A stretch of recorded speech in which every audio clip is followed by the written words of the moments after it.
it's constant. We are telling people to get the aerators serviced, get them cleaned out, get them pumped, get the motors back into them.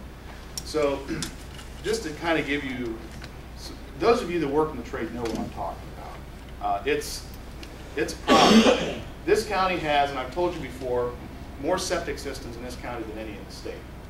We're at 40 to 45,000 systems. I'm going to tell you, as of recent years, more than a quarter of those have an aerobic treatment unit on them. We can only dig records out that show us about 4,100 to 4,500 that have aerobic treatment units, but I believe there's more out there than that. So I would say anywhere from 10 to 20% out there have aerobic treatment units on them. So for a long time we wanted to deal with this issue, and my goal originally was the individual who was going to do the property transfer program would have enough time to start getting into this and databasing this and sending the letters out to the homeowners. Well, the property transfer program became way bigger than we ever imagined, simply because of all the phone calls from realtors. A lot of the tracking to make sure that people are doing it. We actually pull all the auditor's records out, make sure people are doing the inspection, so there's some level of quality control there. So anyhow, it's taken a lot more time, and we've not been able to do this. So right now we're at a place in a time where we have some manpower to be able to really get this thing off the ground. We had an individual who worked in another program. The grants for that program dried up. So we brought them in and over to what we're doing, and they have already created a pretty large access database with all the known aerators, all the billing, all the servicing is all built into that we can begin to put data in there and make this happen.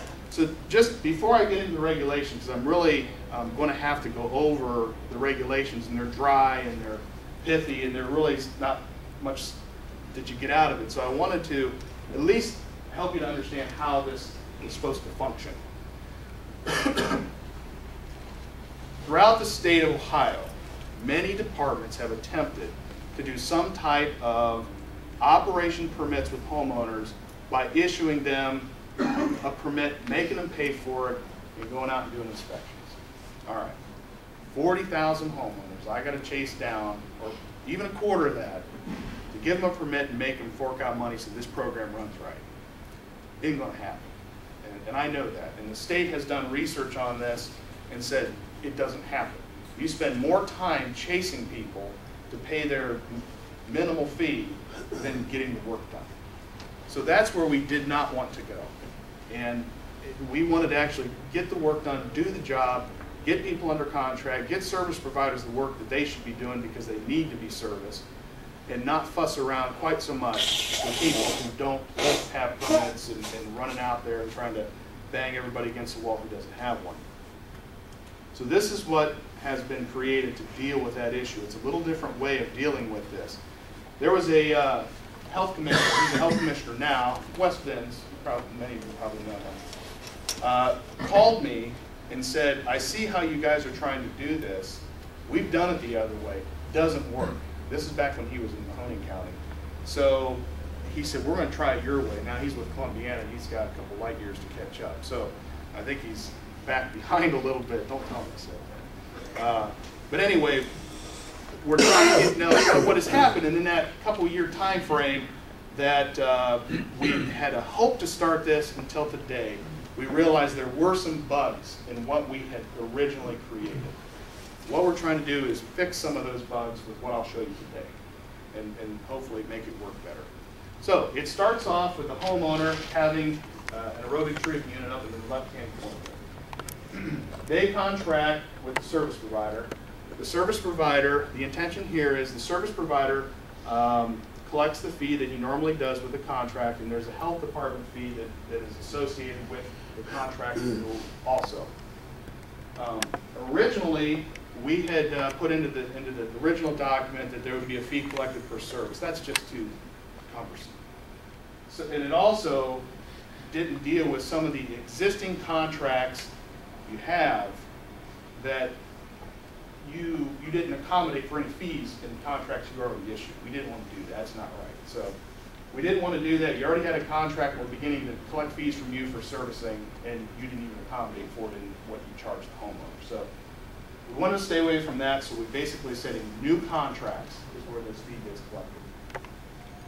All that information monthly gets submitted to the health department, and we're hoping to do this electronically. We're trying to work out different ways to do that. It'll likely look something like an Excel spreadsheet that you fill in. When you send that in to us, we will then enter it. It just actually transfers right into our database, and we can begin working with the data.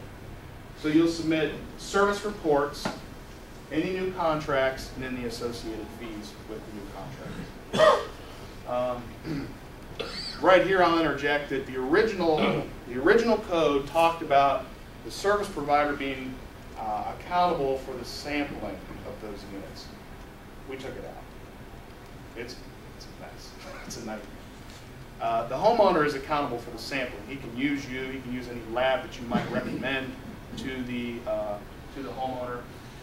We are going to make an attempt to sample probably about 20% of the systems that are out there per year. So at least over a 5-year permit term that the MPDS permits run, everyone will get sampled at least once. That's what we're going to make the attempt to do. We just do not have the manpower to sample everybody every year. We already have 500 of these on MPDS. So we're going to make that attempt. Now, if a person's already taken the lead and done the sampling and done it right, good. We're not messing with that. It's a person who's neglected to sample, we're going to sample for you at least once per year. That's what or once every 5 years, at least to collect some data and at least get it in the ballpark of being compliant. So right here, I'll just interject that statement with the fees and the sampling. So anyway, that information gets kicked into the health department, lower left. Health department requires contracts, requires you to have an operation permit by county regulations. And that, we're talking about, majority of what we're talking about is ATUs and DRIP. There's a couple other maybe systems in that. I've already been asked the question, well, why didn't you include mounds? Or why didn't you include multi-zone valves? I would love to. I can't take that big of a chunk out and try to, it's just too much. It's too much. So we can't really work with that right now. I want to make it manageable for us to really make it right.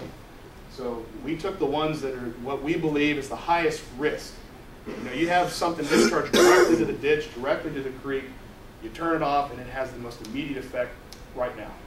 So we wanted to deal with those folks first and try to get those on track. So we get that information, and then anybody, now, do you have a question, Jim? I just wonder, why don't you just make it all to where they don't have a pumping discharge? If they shut it off, they don't go nowhere. Because the law allows them to have either one. I can't stop it. And you guys can't I thought the county had the right to make things more stringent. You get into a very funky situation when you do that. So if I tell everybody to have a pump, and there's only a manufacturer out there who has remote telemetry, I can't do that. So I got to be careful what I do, and everybody in here knows. Fail safe. Anybody knows the first thing about electricity, you can override this. Oh, you could probably change that too, right? Oh yeah, yeah. And really, these things need to, and that's what we did from 1994 when Bob Somrak adopted the original regulations until 2006. They all had fail safes. Mm-hmm. I went out to a job in Lexington Township. At Jet had a fail safe. This person had this thing down so well that he turned the breaker off and he'd go out there and check his fail safe until he knew it was full, then he'd turn the breaker on, pump it all out, and turn it off again.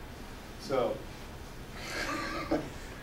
they're not fail safe to the degree we would like it to be. But yeah, I mean, we attempted that, but they're not only do you have to stop that discharge, they have to be serviced. Well, you go over a year, you go over 2, then you're really starting talking about some effluent quality. And usually when that happens, like I said, they come with the 2-year thing, yes. And people don't do it. Right, and after that, and your manufacturers can't make them do anything. No. Maybe a good idea for them is like, when their contract is void, they send you notice so that you know who these people are. That's part of this right here. Yeah. But it doesn't happen free. We have to pay somebody to do that because we just don't have the manpower. Not only that, so you got the databasing part, which is what Jim's talking about, but you also have the enforcement part. You know, there's going to be a lot of people that we're going to have to continually contend with to get them under contract. So the majority of the time and the money that it takes to do this is the time to order people, to get our prosecutor involved. When it comes to that, I hate to see it come to that, but it will. In some cases, we actually have to prosecute people for getting a service contract. And we have a guy right now, he's on his third strike. We caught him 3 times discharging. He turns his motor off. He has all sorts of cockamamie excuses why it happens. And he's under his 3rd time. You know, we're to the point now, we don't have it in effect yet, but we're ordering him to get a service contract. And actually considering ordering him to do a fail-safe also. He just doesn't seem to be able to keep it running. You know, his excuses are running thin now. But anyway, those are the kind of things that we have to deal with on the enforcement side. So anyway, then the circle comes to the end when we're back here. We've issued the permits, providing the enforcement it needs so that people get under contract and are getting these things serviced. I'll make just a sidebar here. I get asked a lot of times about homeowners servicing their own systems. I don't have an answer to that right today, but I understand that in the state's rules, they're trying to make some provision for that to happen, for a homeowner to be able to service his own system and provide evidence of that. I don't know exactly what that's going to look like, but of course, you know, those of us who do it know that they have to have some knowledge. It's not just as simple as, you know, make sure the filter's clean and you're done. So there's probably going to be some amount of education that homeowner's going to have to receive before he's allowed to do that. Okay. So that all being said, how this all works, I'll go through the drive part. When I put this up here, some of this is in bold, and I can't even see it, and I apologize. The bold stuff is what got changed. The cross-outs were what the old rules said. You'll see some bolds, and I know you can barely see it, but the cross-outs are gone away. We're proposing what's in bold. And the first, on this section, really nothing substantial has changed. We just said an owner, on line number 1 there, an owner of an HSTS utilizing an aerobic treatment unit. We're just cleaning up some language right there, so that's nothing substantial. I do want to point out number 1. Some people ask me this. An owner of HSTS utilizing an aerobic treatment unit installed prior to January of 2007. You read down and it says, must submit samples to determine compliance with NPDS. That's only when NPDS standards are issued for old systems. They have not been.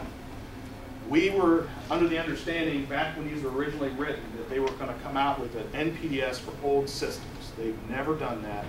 That'll remain in there simply because when it happens, it's covered. If it never happens, there'll be no sampling on the old systems. So it's there in case it's needed. Number 2 there, same thing. An owner of an HSTS is really all that was changed there. So this is nothing of much substance. Number 3, we did the same thing there. Okay. Number 4, we made some changes here. Again, logistically, we're not issuing the right here is where you see some changes where you see the cross-outs. Shall obtain an operation permit yearly. We're not doing it yearly. We're going to issue that permit, and we're going to make sure you're in compliance with the permit, and that permit will stay in effect while you're in compliance with it. So we're not going to keep issuing permits every year on these things. So and basically we just added shall obtain the permit and abide by the permit terms.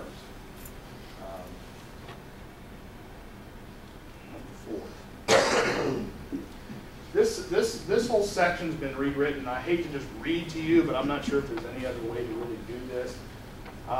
We understand that if we're going to do this, there's got to be a hammer at the end to make sure that people actually do it and they just don't laugh at it. So operation permits for HSTS specified above that we just went through, shall renew automatically